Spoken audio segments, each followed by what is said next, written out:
hike up to the stark and brooding ruins of Ehrenburg Castle provides a striking contrast to Ludwig's fantasy castles. Historian Armin Walsh is spearheading a project excavating and developing what he calls an ensemble of castles, which will create a unique open-air museum. We have an ensemble of castles, 4 elements built in different periods. We start here in the Middle Age with Ehrenburg. We have a Gothic element in the valley.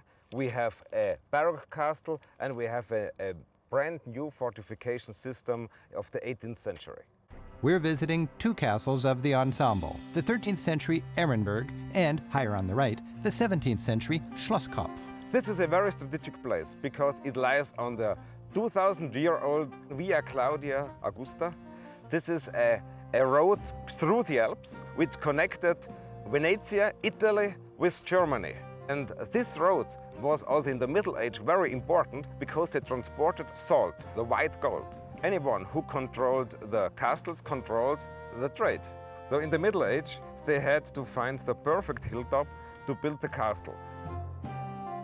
A steep hike takes us up to the bigger and more modern Schlosskopf Castle, which Armin and his crew have just recently started uncovering.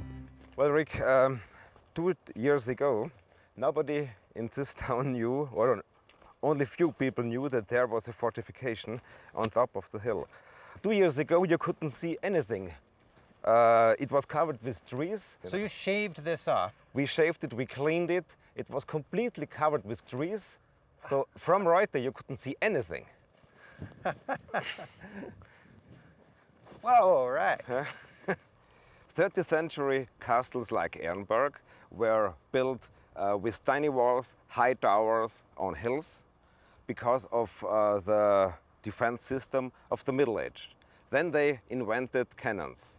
Cannons made this kind of architecture destroyable. This became clear in the early 1700s when, by cover of darkness, local Tyroleans wheeled 2 cannon up here and pulverized Ehrenburg Castle, which was occupied by their enemies, the Bavarians. From this point on, Ehrenburg-style castles were obsolete, and cannon-proof castles like Schlosskopf became the norm. Schlosskopf was built in 1741. Now we see the difference in architecture and fortification.